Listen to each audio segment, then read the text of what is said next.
Assalamualaikum warahmatullahi wabarakatuh. Selamat pagi, Sugeng Enjang, salam sejahtera bagi kita semua.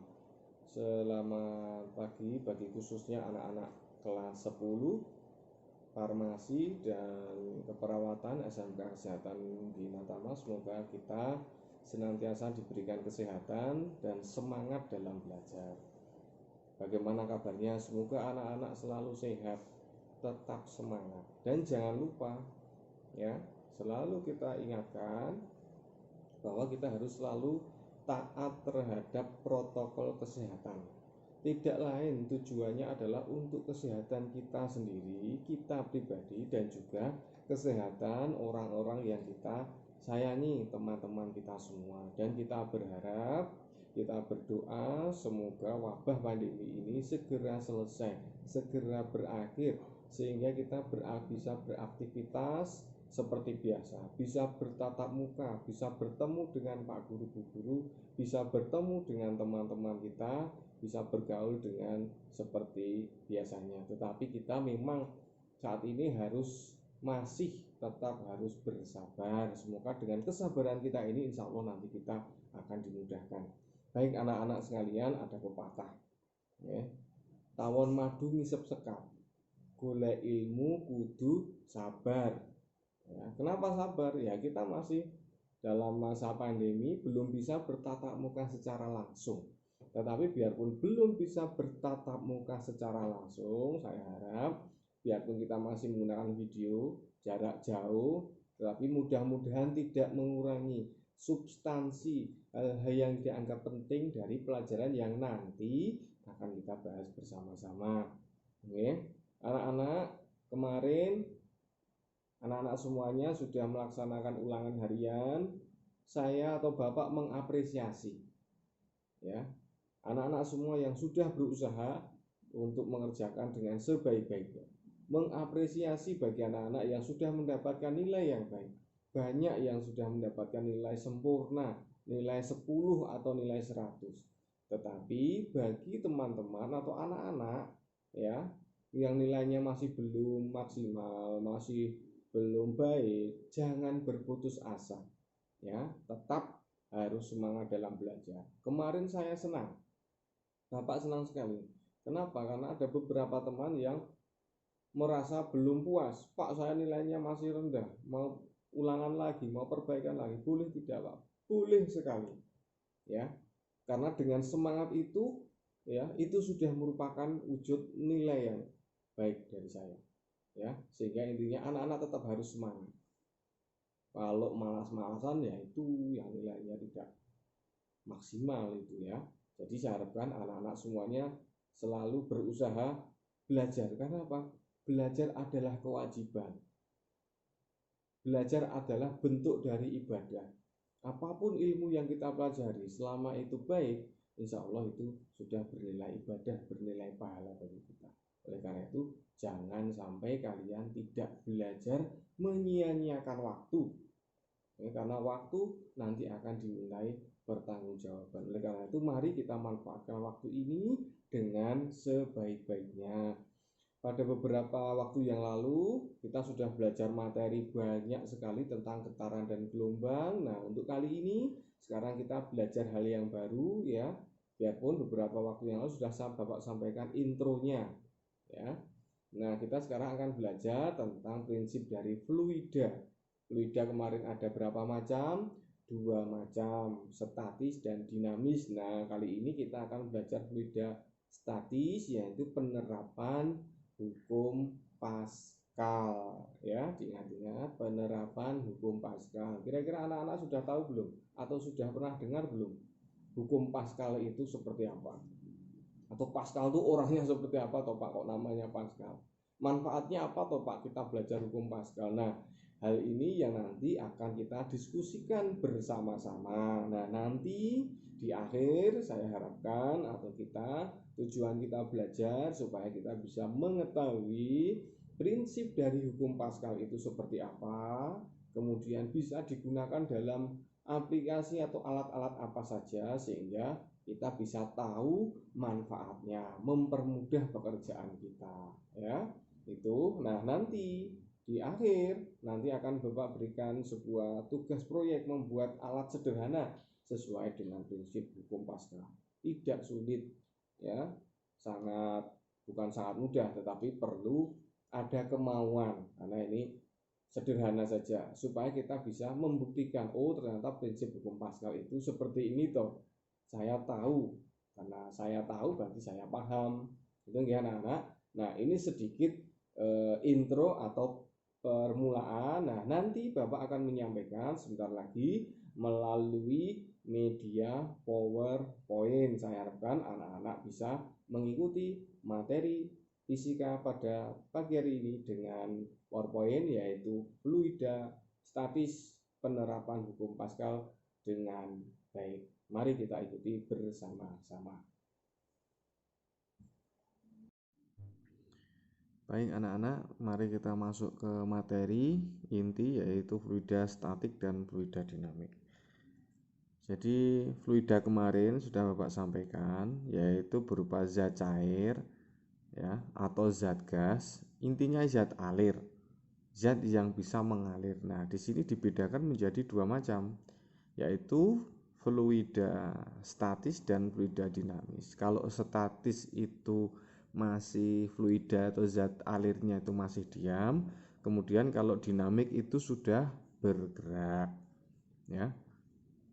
Nah, ini kita sekarang yang statik terlebih dahulu. Nah, bagaimana penerapan prinsip fluida statik?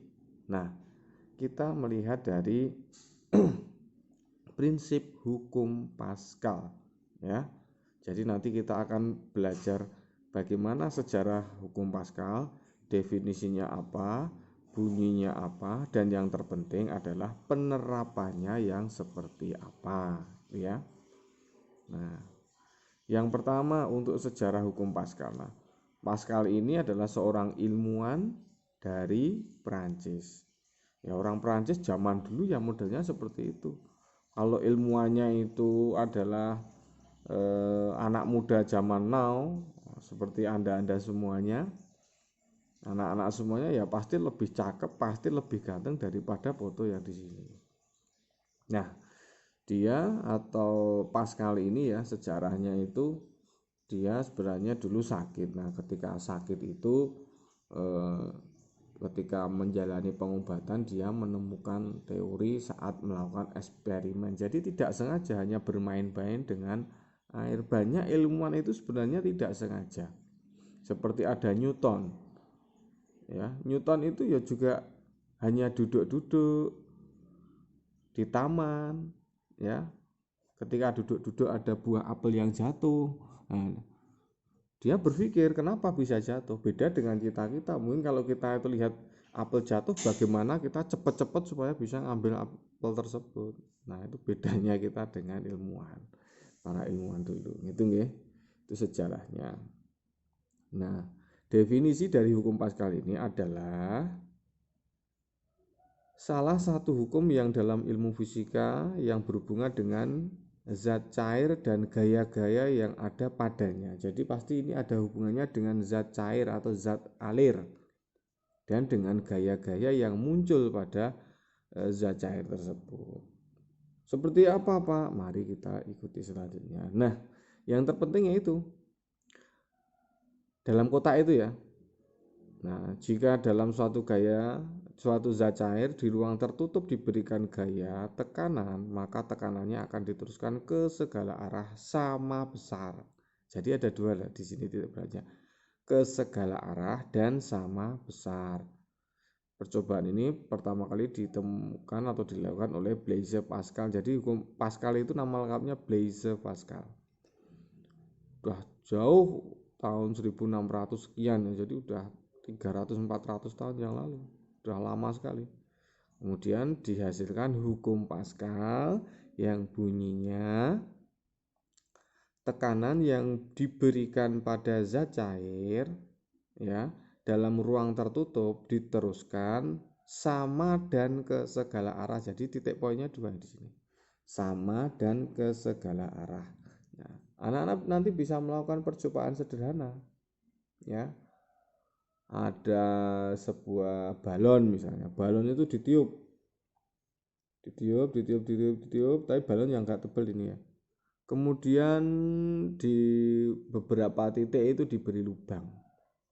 Nah, titik-titik pada lubang tersebut ya, ketika dilubangi, ketika balon jadi diberi lubang, maka akan menghembuskan udara antara lubang satu dengan lubang yang lain, itu tekanannya sama ya. Jadi kalau lubangnya ada dua, yang satu besar, tekanannya kok yang satu besar yang satu kecil, enggak bisa. Jadi tekanannya semuanya sama ya, di titik manapun, jadi ke segala arah dan sama besar. Nah, di sini ya, yang paling terkenal dari penerapan prinsip hukum Pascal ini adalah pada prinsip namanya hidrolik. Kenapa hidrolik ini penting, anak-anak? Karena ya manfaatnya besar sekali. Kok besar, Pak? Coba bayangkan, kita ngangkat batu 5 kilo, berat ya, tapi masih kuat ya, masih. Batu 10 kilo, oh masih Pak, saya kuat Pak, oke.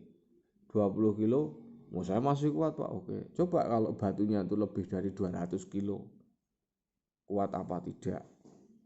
Pasti enggak kuat ya, pasti enggak kuat. Nah, supaya kuat bagaimana? Nah, dipakai alatnya apa ya, salah satunya hidrolik ini. Makanya hidrolik ini penting sekali ya, membantu manusia, pekerjaan manusia. Nah, prinsip dari hidrolik adalah, yuk mari kita lihat di sini. Di sini ada 2 buah pipa. Yang pertama, pipanya ini ya memiliki diameter. Jadi kita lihatnya itu dari mana ya? Dari samping ya. Jadi kalau dari atas ya, A1 ini bentuknya adalah lingkaran. Yang A2 bentuknya juga lingkaran, tapi A1 lingkarannya lebih kecil, A2 lingkarannya lebih besar. Oke. Ini yang sederhana sekali, ini contohnya ada pada alat yang namanya dongkrak hidrolik. Ya, tahu nggak dongkrak nggak? Jadi diberikan gaya yang kecil, gaya yang diberikan itu gaya tekan kita pakai tangan itu kan ringan ya. Nah, tetapi bisa mengangkat beban yang sangat berat. Contohnya apa? Itu apa? Mobil, truk itu bisa terangkat. Nah, itu bagaimana prinsipnya? Nah, prinsipnya seperti ini. Jadi dalam dongkrak itu ya, yang diberikan tekanannya itu, gayanya itu pada A1 oleh tangan kita, genjot itu ya. Sucut itu pada A1 ini, yaitu F1. Nah, nanti karena A1 ini terkena tekanan dan antara A1 dan A2 ini diberi hubungan. Nah, ini hubungan namanya ini pakai oli, diisi cairan oli. Nah, fluidanya di sini ya, fluidanya atau cairannya di sini, olinya di sini.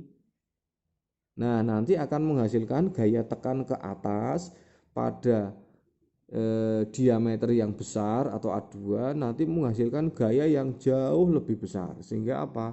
Mobil tadi bisa terangkat ya. Nah, prinsip kerjanya sebenarnya hukumnya tadi sama ya. Tekanannya itu sama ke segala arah. Jadi tekanan di pipa 1 sama dengan tekanan di pipa 2. Nah, persamaan dari tekanan itu sama dengan gaya dibagi luas. Ya, tekanan adalah gaya dibagi satuan luas. Nah, di sini P1 atau tekanan pada pipa yang pertama itu adalah F per A, ya kan? Tekanan itu F per A, karena pipanya 1 ya, F1 per A1 sama dengan P2, berarti F2 per A2. Nah, jadi rumus dari hukum Pascal itu sebenarnya sangat sederhana. Jadi tekanan yang pertama sama dengan tekanan yang kedua. Padahal tekanan kita tahu persamaannya F per A. Kalau 1 ya diganti 1, kalau 2 ya diganti 2, sehingga dapat persamaan F1 per A1 sama dengan F2 per A2. Nah ini diingat-ingat ya anak-anak. Nah keterangannya ini F1 gaya pada pengisap 1 di sini, satuannya Newton ya. F2 gaya pada pengisap 2, satuannya Newton. A1 luas penampang 1, satuannya meter persegi bukan senti. A2 juga meter persegi dalam meter persegi ya. Nah nanti kalau dari soal sudah diketahui luasnya tinggal masukkan. Kalau belum biasanya ini luasannya itu dalam bentuk lingkaran. Jadi nanti mencari luas yaitu luas lingkaran. Oke, mari kita lanjut lagi. Yuk, bisa ngikuti ya. Nah ini contohnya. Maaf, gelandangan. Nah ini contoh soal.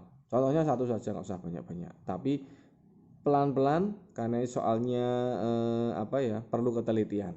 Oke. Alat pengangkat mobil yang memiliki luas pengisap masing-masing 0,1 meter persegi. Jadi sudah meter persegi ya. Sudah enak, sudah meter persegi.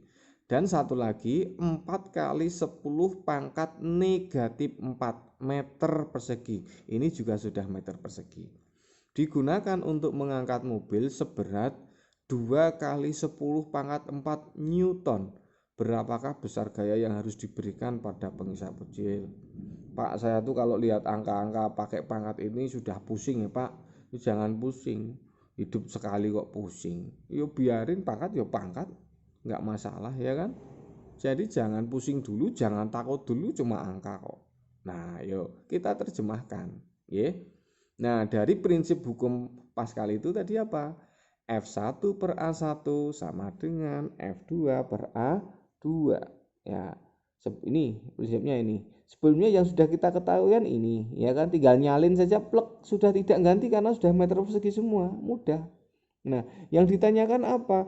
Yang ditanyakan F1 pada tekanan gaya pada pengisap 1 berapa. Nah kita cari F1. Kalau cari F1 ya, kalau cari F1 miring dibagi depannya ini, jadi A1 atau F2 kali A1 dibagi A2 ya.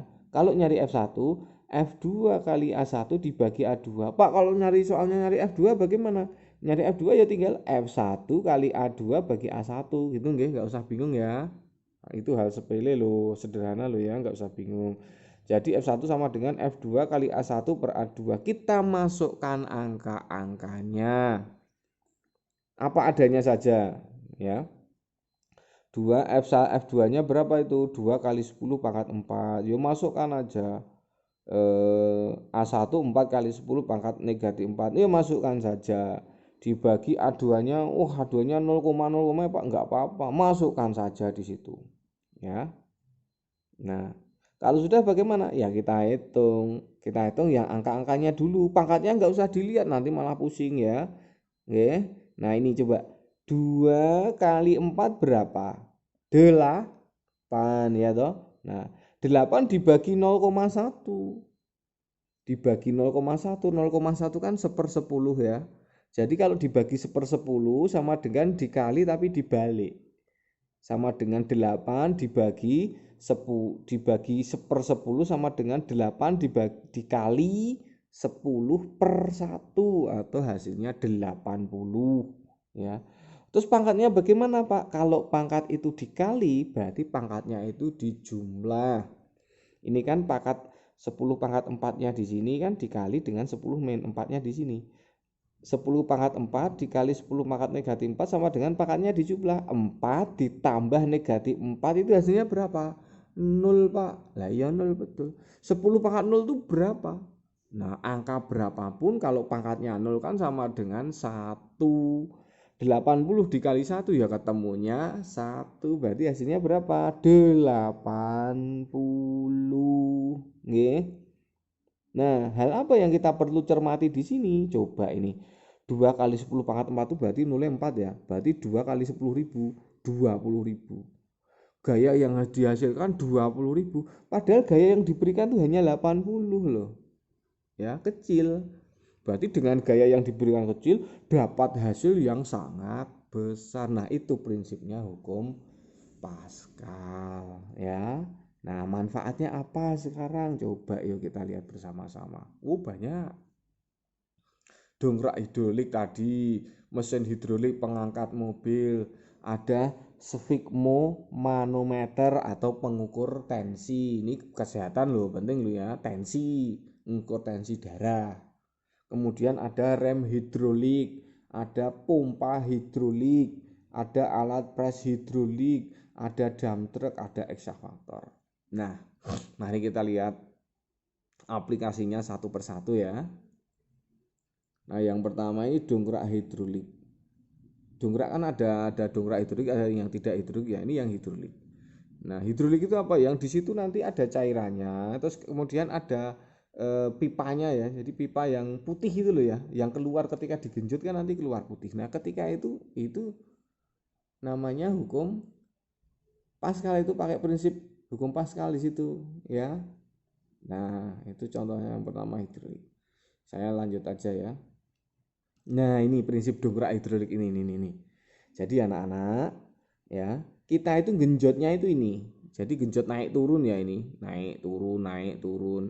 Nah, genjotnya itu di pipa yang kecil. Nah, pipa yang kecil ini terhubung oleh fluida nanti masuk ke pipa yang besar. Tadi loh ya, dengan gaya 80 Newton, kan ringan tuh, tangan kita kuat. Bisa menghasilkan 2000 Newton, 20.000 Newton. 20.000 Newton ini sekitar 2 ton. 2 ton kok kuat kamu ngangkat 2 ton?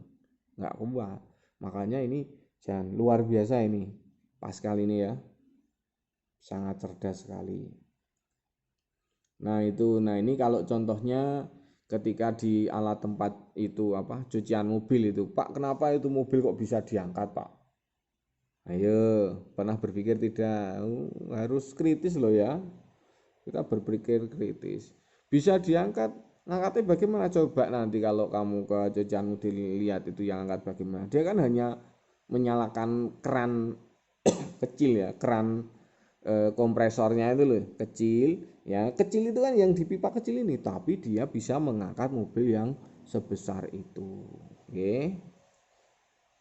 Prinsip kerjanya sama, itu sama persis. Tapi yang menekan itu kan bukan tangan, tapi itu sudah disambungkan pakai kompresor, jadi lebih mudah. Orang usah genjot, encut nggak usah. Ya, nanti hasilnya besar. Nah, ini kesehatan ini penting ya, prinsip kerja.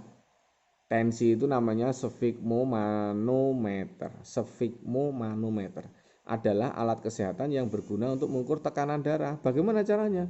Ya, cairan yang tekanannya akan diukur harus memiliki massa jenis yang lebih rendah dibanding cairan manometrik. Oleh karena itu dipilih ya zat cairnya yang ada di ini ya, yang ada di alat ukurnya ini, yang naik turun itu apa itu? Air raksa. Kenapa kok air raksa? Karena air raksa memiliki massa jenis yang lebih besar dibandingkan dengan berat jenis darah. Kemudian pada rem hidrolik ya, atau hydraulic brake system. Nah, jadi ketika kita ini naik kendaraan mobil motor itu kan kita ngeremnya itu kan ringan ya. Tangan atau kaki kita kan ngeremnya ringan, tapi bisa menghentikan kendaraan dengan momentum yang sangat besar. Nah, itu pakai hidrolik juga. Coba kamu menghentikan mobil, tok tarik ke belakang apa dibandoli kamu, kamu yang katut. Motor aja kita nggak bisa kok, apalagi mobil. Tapi dengan hidrolik lebih mudah. Nah, itu pompa hidrolik. Alat pres hidrolik. Pres ini ya untuk ngepres ya benda-benda sesuai dengan bentuk keinginan kita. Plat-plat itu mau buat mobil, buat apa itu kan dibentuk, nah itu ditekan yang besar. Nekannya pakai apa ya? Pakai alat namanya hidrolik press itu. Kemudian dump truck, tahu dump truck nggak? Kalau anak-anak itu dump truck tuh bilangnya truk jengatan. Nah itu kenapa kok bisa dump truck itu di situ? Nah di sini dia bisa ngangkat baknya itu dengan prinsip hidrolik. Ya itu ada anak panah itu ya. Nah, asal ada besi putih yang kelihatan putih itu ya, naik turun kelihatan kalau kadang tidak. Nah, itu adalah prinsip dari hukum Pascal di situ, hidroliknya main di situ, atau namanya disebut piston. Nah itu kalau dia mengangkat benda maka pistonnya itu nanti akan muncul gitu ya, sehingga muatan yang di situ bertonton bisa diangkat dengan mudah. Ekskavator atau ekskavator tidak. Ekskavator itu ya itu loh, bego. Nah, bego. Hidroliknya di mana Pak? Jelas dia pakai hidrolik semua itu. Nah, itu yang ditunjukkan anak panah itu kan hidrolik semua. Jadi bisa mengangkat benda-benda yang sangat berat. Bisa terangkat semua. Ya, yang itu kan nanti bisa naik, turun atau masuk keluar itu ya. Yang hidrolik yang putih itu kan. Nah, itu main itu pompa itu. Yang pompa siapa? Yang pompa dari mesinnya. Makanya itu ada kabel-kabel kecil itu untuk pompa. Pompa masuk dan pompa keluar. Nah, oleh karena itu ini kan ada hidrolik kan ada pompa masuk, pompa keluar ya. Nah, di sini nanti akan Bapak sampaikan tugasnya untuk anak-anak semua, yaitu membuat alat sederhana. Sederhana, enggak usah rumit-rumit. Untuk membuktikan prinsip hukum Pascal, yaitu dengan bahan dua alat suntik dengan diameter yang berbeda. Kemudian jarum yang ada dihilangkan, diganti dengan selang dihubungkan dengan dua suntikan tersebut. Jadi dua suntikan itu ya dengan diameter beda, artinya satu suntikan besar, satu suntikan kecil. Nanti dihubungkan, kedua ujung suntikan itu dihubungkan dengan selang. Kalau udah diisi dengan zat cair, bisa air atau coba minyak. Nah, nanti kalian akan buktikan ya. Buktikan bagaimana? Coba nanti udah diisi toh, kamu tekan yang suntikan kecil, tekan aja gitu, rasakan. Balik lagi yang ditekan yang suntikan besar bagaimana? Nah, coba bedanya bagaimana? Nah, itu kan prinsip sederhana. Coba nanti anak-anak buat seperti itu ya, buktikan, tulis hasilnya seperti apa. Nah, itu baik untuk presentasi PowerPoint, untuk materi hukum Pascal saya kira Bapak cukupkan sampai di sini. Nah, kalau ada pertanyaan-pertanyaan nanti akan kita sambung dalam Zoom meeting kita. Oke, baik. Nah, baik anak-anak, demikian tadi presentasi yang Bapak sampaikan dengan menggunakan PowerPoint tentang fluida statis khususnya hukum Pascal. Sekali lagi Bapak garis bawahi bahwa untuk prinsip hukum Pascal ini menggunakan tekanan dan arah yang sama, kemudian persamaan yang kita gunakan F1 per A1 sama dengan F2 per A2 ya. Kemudian untuk jangan lupa untuk satuan-satuannya jangan lupa ya, harus standar internasional dalam luas dalam meter persegi, gaya dalam Newton ya, ingat itu anak-anak. Kemudian yang terakhir aplikasinya ini banyak sekali dalam berbagai bidang, dari alat-alat berat sampai tentang kesehatan banyak lagi selain alat untuk menghipertensi, masih ada lagi ya. Anak-anak bisa mencari di internet ya, aplikasi hukum Newton itu apa saja, kalau bidang kesehatan di mana saja, itu bisa anak-anak pelajari lebih lanjut ya. Untuk latihan soalnya nanti kalau sudah selesai pembelajaran ini nanti akan kita sharekan lewat diskusi, forum diskusi grup fisika. Oke anak-anak, demikian yang bisa Bapak sampaikan ya. Ada pertanyaan, keajaiban dunia itu di mana saja toh? Ada yang bilang di tembok Cina, ada yang bilang di Menara Eiffel di Perancis, ada Taj Mahal di India. Betul, tidak salah. Tetapi sebenarnya keajaiban dunia itu tidak jauh-jauh ya. Kita bisa melihat, kita bisa berbicara, kita bisa mendengar, kita bisa merasakan sesuatu, kita bisa berpikir dengan baik, kita bisa menyapa saudara kita bisa belajar untuk menyayangi.